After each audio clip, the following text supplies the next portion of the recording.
Welcome into the Draft Lab, a new weekly series here on Pushing the Pile and CBS Sports Network, where we're going to be diving in to the 2025 NFL Draft and inspecting a different position group each week. I, of course, am Mike Renner, longtime PFF NFL draft analyst. This is my very first draft with CBS, and very excited to finally start turning and talking about the NFL Draft. And joining me today to break down this quarterback class, because we got to start with the quarterbacks, is Ryan Wilson. Ryan, thanks so much for joining, man. First off, just high level thoughts on this quarterback class. It's just like the biggest one takeaway to think about with this quarterback class, in your opinion. Hey, Mike, good to see you. Draft Lab, I like that. I should have stole that for with the first pick. I didn't bring my lab coat, so we'll pretend this is my black lab coat. I'll be the bad guy. You can be the good guy. Overall draft sort of perspective, 30,000 feet of this quarterback class. It's better than the 2022 class. That's how Kenny Pickett as the first quarterback off the board. It's not even close on paper to what we saw last year. Now, look, obviously things can change. Guys can come out of nowhere, have a few Brock Purdy's in this draft class. We'll have a different conversation. But I think it's going to be an issue where demand outstrips supply, and that could encourage some teams to perhaps overdraft. And we saw in 2022 that teams did a pretty good job of understanding what the quarterback situation was in reality, other than Brock Purdy, but at least with the first 5 or 6 guys. So we'll see how that shakes out. I'm excited about Cam Ward. I'm even excited about Shedeur Sanders, although it feels like the hype train is about to go over the cliff, and I'm going to try to guard against that.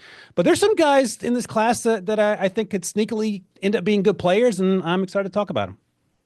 Yeah, I think that's my take as well, that it's not bad. It's not bereft of talent. There are guys that could be franchise quarterbacks, and there are also like more names than just the top 2 that get talked about. And Cam Ward and Shedeur Sanders. There are a few more guys who would not surprise me if they became NFL starters. Now, I think the biggest thing this class compared to last year's class is there's not the high end.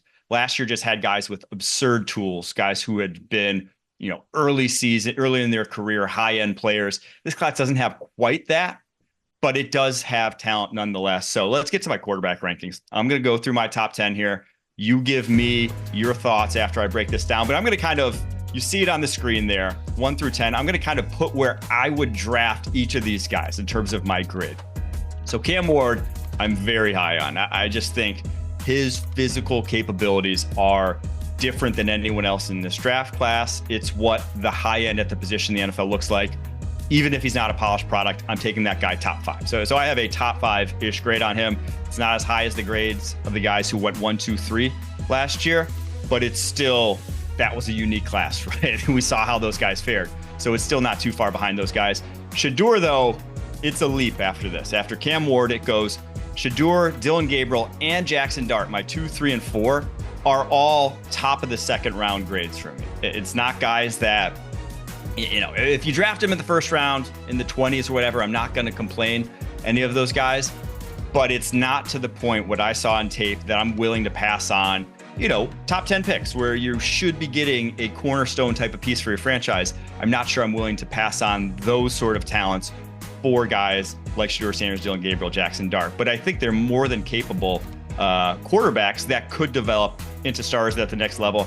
I just have questions about where the ceiling for all 3 of those guys goes. That's why I have them a good tier behind Cam Ward.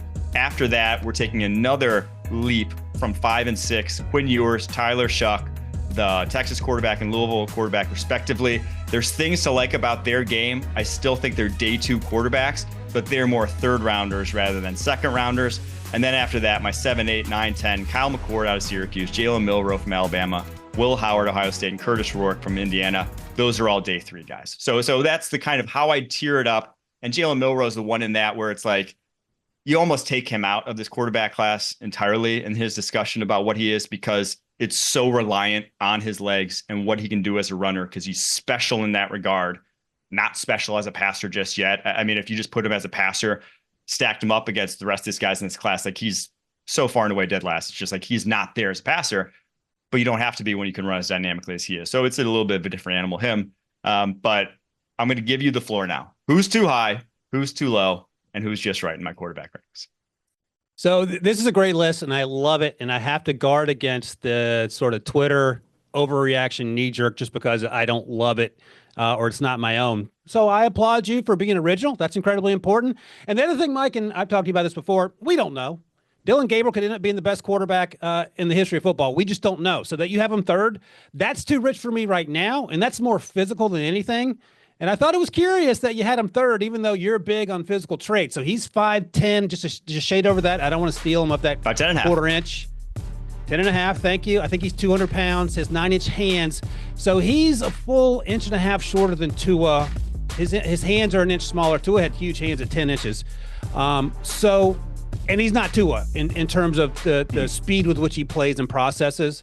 But that's okay. I mean, we have time to figure this out, and he has gotten better at each and every stop. I think he played for almost all 200-plus college football teams by the time his career was over. So he's a little too rich for me. Like, I would not take him on day 2, and that's strictly because of measurables. If he were 6'2", I wouldn't push back at all. So those 3 inches in terms of the height scare me a little bit just based on history, because history is Bryce, Kyler, and Russ Wilson. And, you feel okay about Kyler. Maybe you feel a little better about Bryce. Russ was in the right system and made it work for a long time. But who are you getting with Dylan? Yeah, truthfully, that's obviously like the bucket. There's not many other guys in that. I think you can throw in, though, 6-footers into that mix. I mean, it's an inch and a half. You're pretty close at that point. Guys like Baker Mayfield, guys like... In that case, I'm 6 feet, Mike. Yeah, right.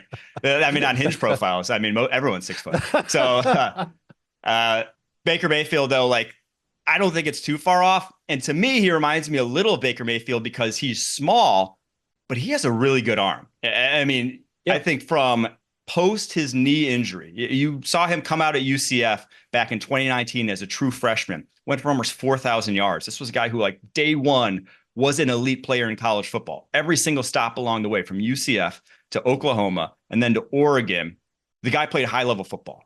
And I think his gruesome knee injury that robbed him of a lot of what made him special as like an athlete and as a runner, it forced him to actually play quarterback more, and it forced him to get his lower half stronger. And I think you had a much stronger arm later in his career at Oregon now at 24 years old than you saw early in his career. And to me, he's a guy that's played a ton of football at this point. Like, he has so much experience and done it so well that I could see him being a Brock Purdy. I don't see high end. I think with all the short guys, you worry about what they can be at the high end, but I'm not talking about high end investment. I'm just talking about a guy who, I think if we had a do-over, we would all take Brock Purdy in the first round. I think that's the kind of player you could be getting in Dylan Gabriel, just because he's been such a gamer throughout his career. So that's my argument. No, fair enough. And I won't push back on it. I'm glad that you zigged when most people zagged, and I appreciate that. By the way, you want to guess who I'm too low on your list? I think I have a pretty good. Did he go to your alma mater, maybe? Syracuse? I didn't go to Syracuse, but I live in Syracuse, so I got to rep the brand. Yeah, Kyle McCord. So no William and Mary. Charles Grant. We'll get to Charles Grant when we talk about OTs. Then we'll get to Charles Grant in a little bit. But yeah, so tell me why Kyle McCord's 7, because I thought he outplayed Will Howard for 98% of the season. That's valid. I think, one, he is ahead of Will Howard on my list, so I think he is the better quarterback here. 2, honestly, like, if you want to put him a little higher, I'm not going to argue. I loved what I saw from him on tape this past year. I think he has the best anticipation of anyone in this draft class. I think he attacks down the football field. I mean, for a lot of these guys who are these pocket passers, you think of them as dink and dunk guys. That's not the case with Kyle McCord. But why he falls to 7 is because he is a pure pocket passer. Every single guy, 1 through 6, has more athleticism to their game at this point. So that's why he goes just low for me. All right, fair enough. I get it. He will tell you he's a little better athlete than perhaps we give him credit for. The Stanford game, he had a long run, and I think Marvin Harrison Jr., his high school teammate, actually said, "I didn't know you were that athletic." So none of us knew. And the one last thing I'll say quickly, Jaxson Dart, I think you have him just right. And when I come on Jaxson Dart, I think he's a day 2 guy. I think if you're in the 2022 class, he's probably QB1. But I think sometimes in the last few weeks, months, we're trying to sell ourselves on Jaxson Dart being something other than what he is. And I think he is a really good player who's probably a day 2 prospect who has a chance to be a starter somewhere down the road. Yeah, if there's one thing I do love about this quarterback class that it does not get talked about, I don't think it's gotten talked about enough. They've all played a ton of football. There's no guy on this list that hasn't been starting for at least 3 years. And outside of the top, let's see, we got to go all the way to 7. Kyle McCord's the first one who's not a 3-year starter. The top 6 on this are all 3+ year starters, some of them 5+ year starters. So there's experience here. So even if you're drafting some of these guys on day 2, like Jaxson Dart, I think there's a good shot that they could still come in and maybe start for you. So if your team, like the Giants, like the Browns, like the Raiders, and you don't love the top of this quarterback class, I don't think this is crazy year to draft a second rounder who could be in like that Andy Dalton model, who could then start right away for you. There are second rounders in this class that could start right away. All right, we're going to wrap here and go to the next block. We're scouting the quarterback position. What do we look for? We've talked about the names. Now we want to discuss why we have them in this order, how we graded them throughout the fall, and what do we look for at the quarterback position when projecting to the next level right after this.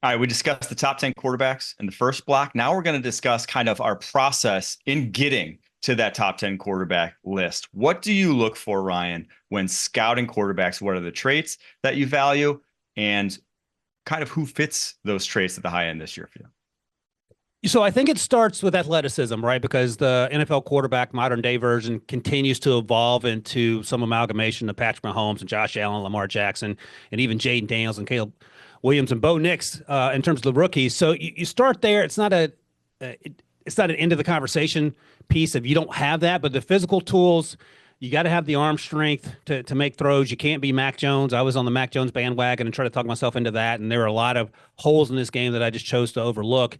And then you want to see the ability to get better at the processing part of it. And that, of course, I mean, we're describing Cam Ward. He's gotten better, and you talked about it last segment. Each and every season, in all facets of the game, there are still places he needs to grow.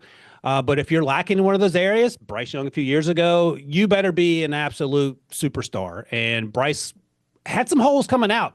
Physical tools aside, he held the ball too long, sort of played like Caleb Williams in some sense, and he wasn't able to get that out of his system in addition to everything else that went wrong in Carolina in year one. So if you can get the physical tools there and draft someone with the understanding based on your evaluation that he can grow into that role mentally, then you're on the right path. I think Shedeur Sanders is a little bit like Joe Burrow, that physically he doesn't check every box, but above the neck, he has a chance to be really good and win in other ways. Now, if he turns into Joe Burrow, that would be amazing. But I think if you get 60% of Joe Burrow, you probably feel pretty good about that with a top 15 pick. I love that you started with athleticism because, and to me, athleticism specifically at the quarterback position is not like combine traits. It's not 40 time vertical. It's more, could this guy have played baseball at a high level? Could he have played basketball at a high level? Does he have like that all around, like that coordination, the just feel that is someone who's a natural athlete? I think we all know what that means. And it's not, again, just 40 time. It is a guy that, and I remember when Joe Burrow was coming out, as you mentioned him, they showed him shooting basketballs and the guy's form was impeccable. Like that's just something that he had. He was going to, whatever sport he chose to attack, the guy was going to be pretty darn good at it. And so that's something that I thought last year when I was looking at last year's class, I'm like, man, Caleb, Jaden, Drake, these guys are just athletes. Like I think anything they wanted to do, they were capable of. And that's like kind of how I feel about Cam Ward and to a lesser extent, Shedeur Sanders. I think they're just good athletes. They may not run 4.5 40s, but they know how to move in space. And so when you have that guy, you can mold that guy better than the guy who's not an athlete, the guy who has to get by purely based off of his technique. He can't freestyle nearly as well. He can't create nearly as well. So athleticism, one, and then two, it's just, it is between the ears. And I think the biggest thing between the ears is, I guess there's two big things between the ears. One's comfort level, comfort level, confidence, whatever you want to call it. It's the mentality a guy plays with. How do they react under pressure? How do they bounce back from a bad play? How do they bounce back from things going poorly around them? Do they rise above? And then processing speed is just what it sounds like. Does the guy make quick decisions with football? When he sees something coming open or when he knows something's going to come open, how long does it take him to put that into action, to release the football, to get it to where it needs to be? Because some guys have to see it first to throw it. I think one of the biggest guys in this draft was one of the reasons that I'm a little lower on Tyler Shuck than some people who love his physical tools because he's a great athlete. He's a see it, throw it guy. A lot of times on his tape, you'll see him wait to see a guy open before he has to release it. That's just something that it's difficult to change that at the next level. Zebras don't often change their stripes when it gets to that point. So all that being said, who's a guy that you want to highlight with all the things we just talked about? Well, obviously it's Cam McCord. No, I'm not gonna. It starts with Cam, right? So it starts with Cam Ward because of the stuff we've been talking about since the fall. And one thing I'll note in terms of everything you just said, that balance of physicality and above the neck stuff, it can move, right? So like Anthony Richardson's a good example where you put so much on the athleticism and the projection of what it can be that you're willing to forego, or at least put in the back of your mind that he started 13 games or whatever it was at Florida. And then now you're trying to figure out. You're trying to weigh it. You're weighing different sides of the scale. Yeah, that's right. And that's the math you have to do. And that's why this is inexact science. That's why I always say no one knows. But Cam Ward checks a lot of boxes coming in, and he makes your job a little easier. And you talked about it earlier today on HQ. The ease with which he plays, you see guys like Will Levis. I don't want to dump on Will Levis, but he is so frenetic in the pocket that it looks like he's moments away from, getting attacked by a bear or something. Whereas Cam Ward is so calm, almost to the point like he's like too calm. He's like the Lynn Dawson smoking cigarettes at halftime, too calm. But that's what you want in your quarterback. And I love that about him. And I'm excited to see him at the combine and get a chance to talk to him to see what he's like in person. I've heard that he's a great leader. He's quiet in terms of his leadership. He's not out there rah-rahing it up. And sometimes people react to that differently. But I think in terms of feeling excited about a prospect, if you're a team that needs a quarterback, this is where you have to start the conversation.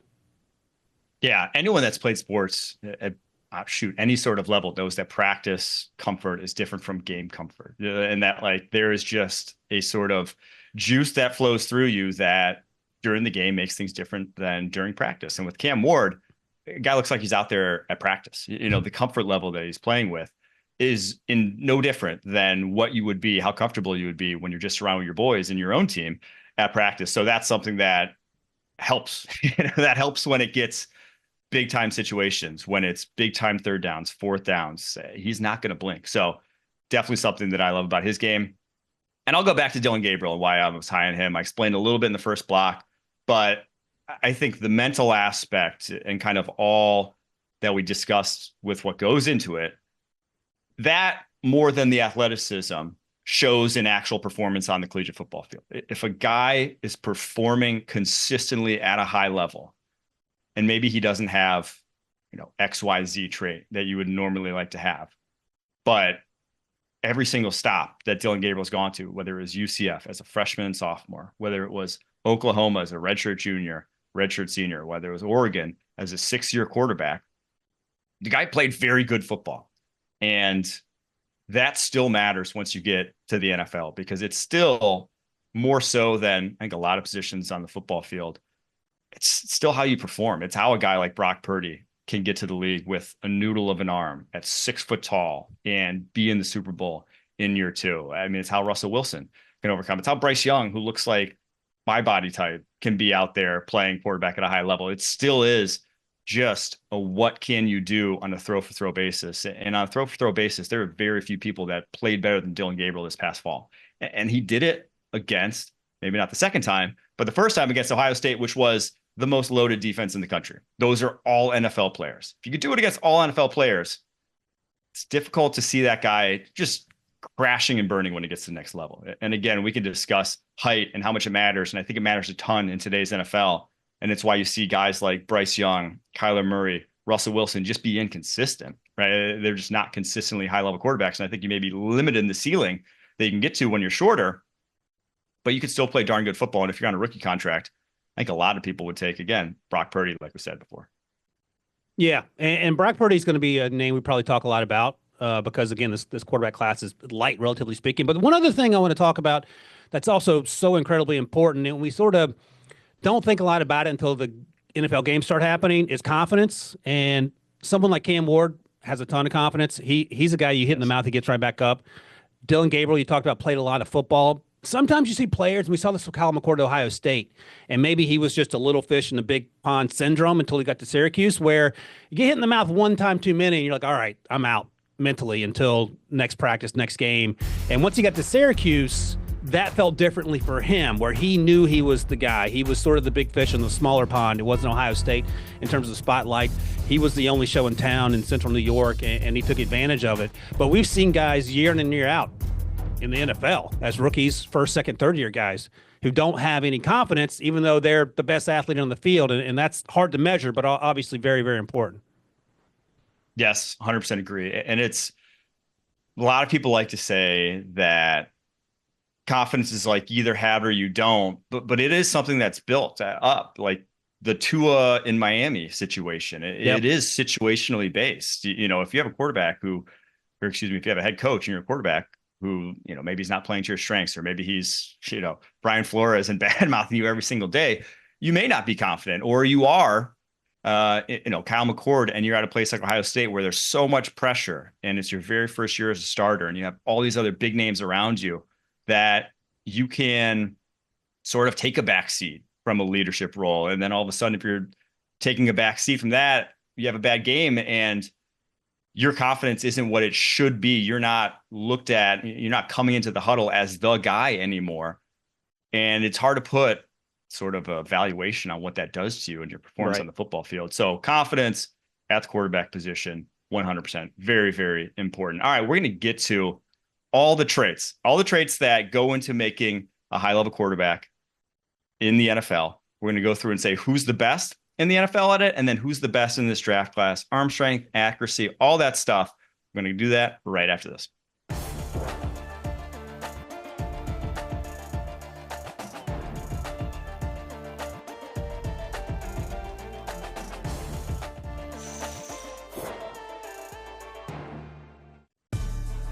All right, we talked about how we scout quarterbacks last block. Now we're going to put it into action. We're going to build the perfect quarterback with these categories: arm strength, accuracy, mobility, pocket awareness, anticipation, decision-making, and their frame.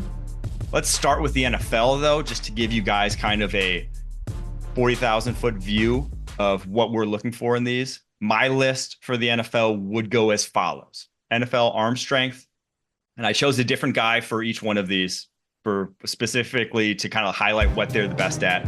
If it was, you know, some guys would double up if I was doing it for real, but arm strength, I have Josh Allen. Accuracy, Joe Burrow. Mobility, Lamar Jackson. Pocket awareness, Jordan Love. Anticipation, Tua Tagovailoa. Decision-making, Patrick Mahomes. And then frame is the 6'6", 240-pound Justin Herbert. So that's what I see at the NFL level. Brian, who's yours? I think we have your list of NFL superlatives. Who you got for the NFL first before we dive into the college? So I saw your list, and I tried to vary it where I could, but you hit some home runs. So I went with Matthew Stafford to mix it up with the arm strength. Our buddy Rick Spielman said that was the pro day where he actually heard the ball more than any other pro day, and Stafford still has some juice when he throws it. Accuracy, I had to go with Joe Burrow. That feels pretty obvious. Mobility, Lamar Jackson, just like you did. Pocket awareness, not counting the Super Bowl, Patrick Mahomes was my guy. Anticipation, I don't know if anyone throws more anticipation as consistently as Tua, so you got that one. Yeah. Decision making, I said Josh Allen, because you got to get Josh Allen in there, and then obviously Justin Herbert, built in the lab. You nailed that one for the frame. Okay, let's get to the draft class. Arm strength for me in this draft class, it's Cam Ward. And that's like why I'm so high on him, why I think that he has this untapped potential that I would take number one overall if I really needed a quarterback, is because that guy can touch areas of the football field that just basically you need to touch if you're going to be a high-end quarterback at the next level. That it really, really helps your game. Accuracy, some other strong arms, though. I think Tyler Shuck from Louisville has a strong arm. Will Howard has a strong arm in this draft class. Those two guys really stand out as the next in that category to me. Accuracy, Dylan Gabriel. I could have accepted Shedeur Sanders for this one as well. I think both those guys are extremely, extremely accurate when projecting the next level. Mobility, Jalen Milroe. That is, I mean, he is so far and away the most impressive athlete at the quarterback class. Like, he's going to be a tier one runner at the next level from day one. Pocket awareness, I went with Notre Dame's Riley Leonard. Doesn't make my top 10. Some people he will make their top 10s, and it's because he is very, very good in the pocket. Anticipation, this is where Kyle McCord, the Syracuse quarterback, really shined to me. Consistently on his tape, he is throwing it before breaks. And again, if you're a pocket passer, that's how you have to survive. You're going to have to be a guy who plays with anticipation. So ticking that box for him, very big. Decision making, I went with Shedeur Sanders here.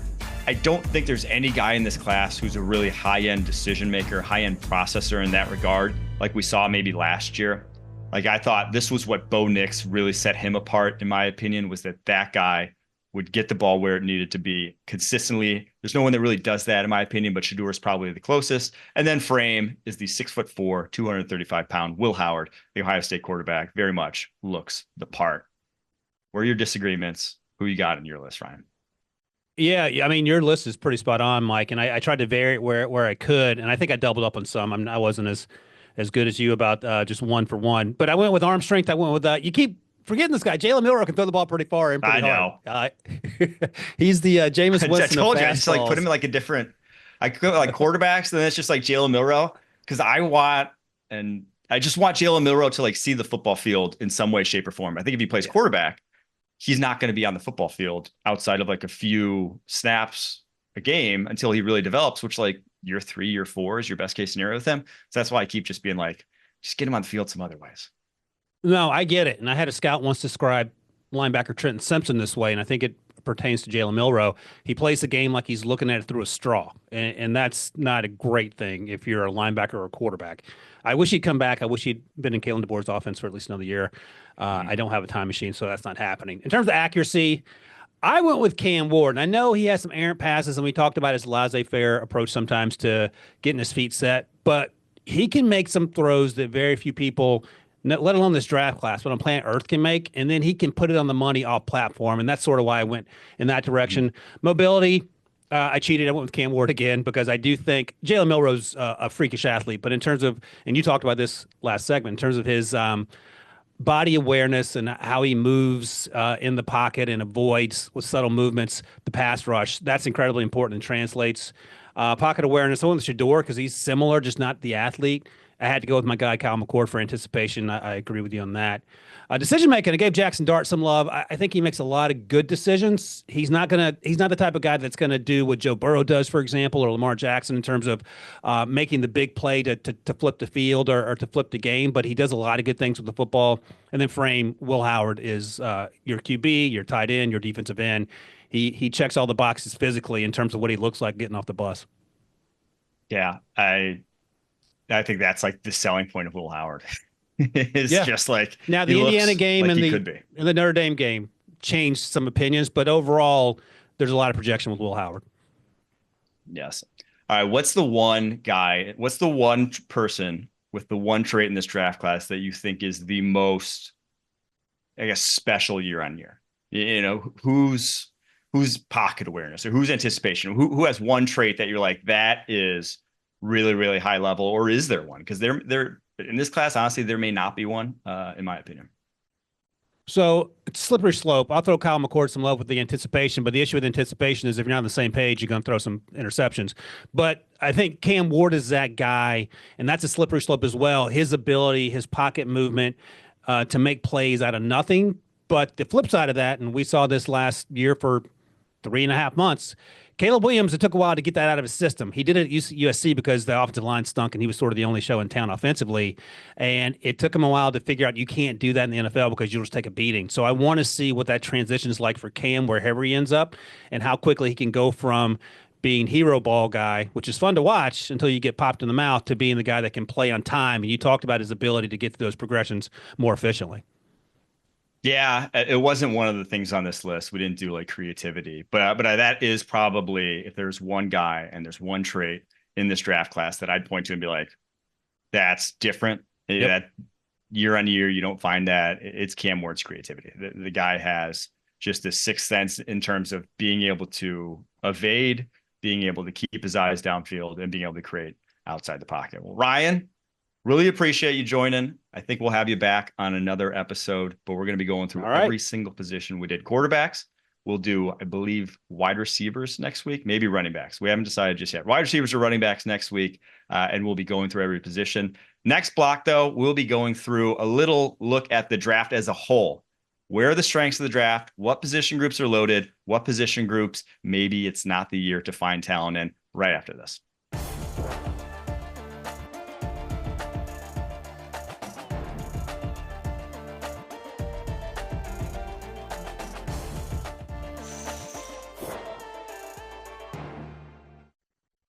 You guys have needs. I have the strengths of the draft class to fill those needs for you guys. We're going to be looking at in this block which position groups in the 2025 NFL draft have the most talent that I would say in my decade of doing NFL draft analysis are strong year-on-year classes in certain position groups versus weak year-on-year classes in position groups. So we'll start with the ones that are loaded here.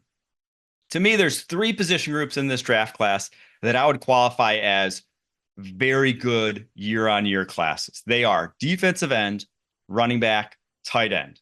As it stands right now, in my top 50, 10 of them are defensive ends. It is a very, very good year. There may not be, after Abdul Carter, any other surefire studs in this draft class. But in my opinion, there are so many guys who have, mid to late first rounders. There are even more guys into the second and third rounds that could still legitimately make an impact at the next level. That this class, if you need a pass rusher off the edge, just draft one. I think this is the year. Just take one. You'll probably get good value because there's just too many of them to go all so early. After that, it's running back. Running back, to me, Ashton Jeanty, everyone knows about. Not a lot of people know about the RB2, RB3, RB4s in this draft class, but it's a very good class. I only have two in my top 50. Now, that's because my top 50 has a lot of positional value baked into it. But in my top 100, there's almost 10 guys now in my top 100 at the running back position. That's a lot year on year. You don't see 10 top 100 picks at running back most years, especially with the devaluation of the running back position. But I think we might see that turn around a little bit. So this is a very good year if you need a running back. There should be, I think, your third round in this draft class, there should be really, really good value in this running back class. I fully expect there to be a ton of guys coming off the board in that round. And then finally, tight end. To me, if there's any one position group that would be the best year on year, I think it's tight end. This class is stacked. I could see as many as 7 guys in this tight end class being starters within their first 2 years in the NFL. I have 5 tight ends right now in my top 50. That never happens. 2 guys with first round grades in Tyler Warren and Colson Loveland. So there is not only depth, there's top end talent. There really is anything you want in this tight end class. There's big inline blockers. There's guys who are undersized, hybrid sort of players. It's a great year to need a tight end. All right, on to the next tier. The classes I would call, the position groups I'd call good classes. Not great, but good probably year on year. Defensive tackle and offensive tackle. I have 7 defensive tackles right now in my top 50. It's a very, very good defensive line class. So whether it's on the edge or on the interior, there's likely someone who's going to fill that need. And offensive tackle, while it's not top heavy, I only have 5 offensive tackles in my top 50. Only 2 guys who I'd really say are like day one type of stars at offensive tackle, and Kelvin Banks from Texas, Will Campbell from LSU. But after that, there's so much depth in this offensive tackle class. I think we'll see a ton of guys come off the board in the second and third round in this offensive tackle class that make it one of the better position groups in this draft class. Like I said, doesn't have the top end talent, but it really has depth in terms of developmental depth that you're not starting some of these guys year one the way you were last year when we saw, a record number of offensive tackles come off the board in the first round. But if you need to just add depth to your unit and hopefully have a guy who can start by the end of his rookie season, rookie contract, this is going to be the year for you. All right, now to what I'd call the okay classes. That these are just pretty much mediocre standard classes. There's talent to be had, but basically you're going to have to go search for it. They are quarterback, wide receiver, cornerback, safety, and linebacker. 3 quarterbacks in my top 50, 5 wide receivers in my top 50. While there's 7 cornerbacks in my top 50, which is a lot, but none of them, outside of, depends on what you call Travis Hunter, and then Will Johnson out of Michigan. After that, there's no guy I really have a first round grade on in this cornerback class. It's just, there's a big drop off in my opinion, the way there really wasn't last year where there was a good tier of guys who could be first rounders. This year, I don't see that. So there's a lot of day 2 cornerbacks, but that just makes it an okay class when there's not a lot of day 1 cornerbacks in my opinion. Safety, I have 3 guys in my top 100. Linebacker, I have 1 guy in my top 100 as it stands right now. So those 2 classes, safety and linebacker, obviously they're devalued by nature of the positions. They don't usually go in the first round. I think we do see in the safety class in particular, at least one in Malachi Starks out of Georgia, maybe 2 in Nick and Manwari out of South Carolina. So there's some top end talent, some depth, nothing special though, in my opinion. Linebacker, there's not the top end talent. Jihad Campbell out of Alabama, probably your only guy potentially going in the first round. After him, there's a large tier of day 2 linebackers. There's a lot of nice undersized guys in this draft class. If you need that weak side linebacker, I think it's actually a fairly strong class, but not necessarily true Mike linebackers in this draft class. You either have weak side linebackers or these like off ball edge hybrids that can rush the passer. There's a little bit of both those, but not any true do it all middle linebacker. So that's why I say it's just an okay class. And the one class that I would call a bad class year on year is interior offensive line. I only have 2 guys in my top 50 who are interior offensive linemen. Last year, I believe I had 8. Last year was stacked with interior offensive linemen. This year, they're going to be few and far between. They're going to be difficult to find. Tyler Booker out of Alabama is my top ranked interior offensive lineman. Gray Zabel out of North Dakota State is my second ranked interior offensive lineman, even though he played offensive tackle at North Dakota State. After that, I'm not sure there's a lot of guys I love to be starting on the interior early on in their careers. There's not a single center that I'm going to have in my top 100 right now. So it's not a great year to need that position specifically. But I think your best bet is there's some of these tackles that are maybe tweeners in terms of, do they play tackle? Do they play in the interior? Guys like Armand Membu out of Missouri, guys like Donovan Jaxson out of Ohio State.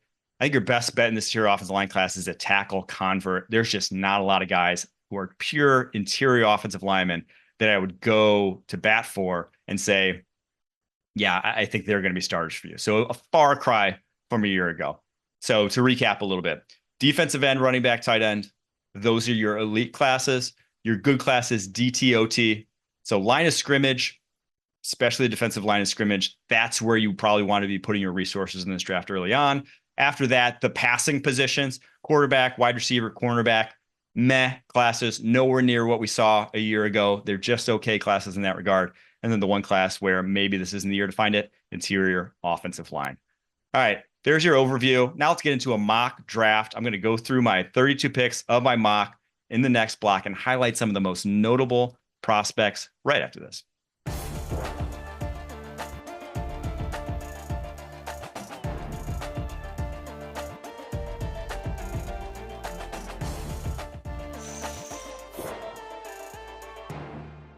All 32 picks are set in the 2025 NFL draft. And with that in mind, I had my first mock draft post Super Bowl come out last week. Go check it out, cbssports.com, or just listen to the rest of the show while I'll go through it. I'll run through it for you guys. At number 1, Tennessee Titans go Cam Ward, the Miami quarterback. We've talked about him a lot on this show, why he's so special. I just think it's difficult to pass up his level of talent at the top of the draft. I know Abdul Carter, who goes number 2 to the Cleveland Browns, Travis Hunter, who goes number 3 to the New York Giants, and Mason Graham, who go number 4 to the New England Patriots. To me, I think all those guys I would put in, the blue chip category. I watch their tape and I'm like, it would be very, very surprising if they're not Pro Bowl caliber players at the next level. They're that good already at their respective positions. And that's why I have them going 2, 3, 4. And I fully expect them to be the first 3 position players, non-quarterbacks taking the draft because of that. But Cam Ward it's the quarterback position. So that's why I have him going Tennessee Titans. It just, you saw what Will Levis looked like, and it just flat out wasn't good enough there in Tennessee. Mason Graham to the Pats, though, is one where, again, this comes down to my eval. A lot of people are begging them to take a Will Campbell, begging them to take a Kelvin Banks. We need offensive line help. We need offensive line help. We need offensive line help. To me, you need help everywhere. You're the New England Patriots. There's a reason you're drafting number 4 overall. This was a bad roster. And when you're a bad roster, you can't go plug in holes. You just need to find the most talented, most impactful player. And in my opinion, that's Mason Graham. Number 5 is interesting, and this is one of my favorite fits in the top 10. Tetairoa McMillan going to the Jacksonville Jaguars. To me, yes, you got Brian Thomas Jr. last year. And yes, I think he can be a number 1 type of wide receiver. But you want to reach the promised land. You want to reach high-end, number 1 sort of offense in the NFL. 1, Brian Thomas Jr. is great. 2 high-end wide receivers, and especially a guy in Tetairoa McMillan out of Arizona who fits Trevor Lawrence's skill set. Trevor Lawrence, go back to his career at Clemson, he's not the most accurate. He will sail balls at times. it's difficult to outsail Tyrell McMillan at 6'5" with a massive catch radius and his ability to pluck the ball out of anywhere. I just think he fits exactly what Trevor Lawrence has been missing. Such a good possession wide receiver, whereas Brian Thomas Jr. is your explosive wide receiver. So that fit, I love. Got Shedeur Sanders going number 6 to the Las Vegas Raiders. Will Campbell, number 7 to the New York Jets to basically round out that offensive line. And then number 8, Jalen Walker to the Carolina Panthers, the edge rusher / off-ball linebacker. Another one of my favorite fits because Ejiro Evero, DC there, they run a true 3-4. They make their outside linebackers drop into coverage. Jalen Walker did that already. That's what he was at Georgia. He was this guy who played coverage. He blitzed, and he did pretty much everything he did at a really high level. So a perfect scheme fit there. I think you'll see that in a lot of mocks going forward. 9 was Will Johnson to the New Orleans Saints. 10 was Kelvin Banks, Texas offensive tackle, to the Chicago Bears. Let's get to number 11 here. Mykel Williams, the Georgia defensive end, another Georgia defensive end, going to the San Francisco 49ers. The 49ers specifically feel like a team that they're going to go defensive line. If you know and have seen John Lynch's draft history, his first 3 draft picks were all line of scrimmage draft picks. I mean, obviously he didn't hit on all of them, but he invests heavily in the trenches when they did have those first rounders before they traded all of them for Trey Lance, drafted Ricky Pearsall last year. But I fully expect in this class specifically, they will address line of scrimmage because they took a massive step back after losing Eric Armstead, after losing Chase Young, after losing all that talent along the defensive line. Nick Bosa wasn't out there. They weren't getting pressure on opposing quarterbacks. So Mykel Williams can be that guy for them. I got Ashton Jeanty coming off the board, the Boise State running back to the Dallas Cowboys. Maybe not something I would do, but definitely something Jerry Jones would do because jersey sales still matter to the Dallas Cowboys. Luther Bird, the Missouri wide receiver, going to the Miami Dolphins. Kenneth Grant, the Michigan DT, to the Colts. Super traits-based team there with Chris Ballard at GM. Kenneth Grant, as you'll see at the Combine next week, not a lot of guys have more traits than him at the defense tackle position. Mike Green, the Marshall edge rusher, a ready-made FBS sack leader going to the Atlanta Falcons. Shamar Stewart, defensive end going to the Arizona Cardinals. Colson Loveland, Michigan tight end, going to the Cincinnati Bengals. I love this fit. Give Joe Burrow his Travis Kelce. Colson Loveland is a high-end tight end prospect. Tyler Booker, Alabama interior offensive lineman, going to the Seattle Seahawks. Jihad Campbell, obviously no reason, no explanation needed for that one if you saw the Seahawks offensive line. Jihad Campbell, off-ball, great blitzing linebacker, going to the highest blitzing team in the NFL in the Tampa Bay Bucks. Emeka Egbuka, wide receiver, going to the Denver Broncos at 20. They need help, all the help they can get there. Jahdae Barron, Texas corner, going to the Steelers. Again, another team that needs corner help. Armand Membu to the Los Angeles Chargers. Jim Harbaugh will invest in the offensive line. I have him going on the interior there, probably playing, even if he could probably play tackle at the next level. Walter Nolan, Ole Miss DT, to the Packers. They covet young, explosive athletes. That's what Nolan is. Malachi Starks, the Georgia safety, going to Minnesota Vikings. May very well have Harrison Smith retiring because of that. I love that fit in Brian Flores' defense. Derek Harmon, Oregon DT, going to the DT-needy Houston Texans. Tyler Warren, Penn State tight end, going to the Los Angeles Rams. Josh Connerly, Oregon offensive tackle, going to the Ravens, where they develop offensive linemen really well because he needs time to develop. Gray Zabel, interior offensive lineman, going to the Detroit Lions, where they definitely have a need at guard now. James Pierce, Tennessee edge rusher, going to the Commanders. They need some athletes off the edge. I have Nick Emanwari going to the Buffalo Bills to be an enforcer on the back end. And then rounding it out with Josh Simmons at OT, going to the Kansas City Chiefs, and Nick Scorton, the defensive end, going to the Philadelphia Eagles. It's going to be a fun first round of the NFL draft. We got a couple months to talk about it. I hope you tune in every single Monday, where we're going to go position by position. Next week, we'll be doing wide receivers. Until then, keep pushing.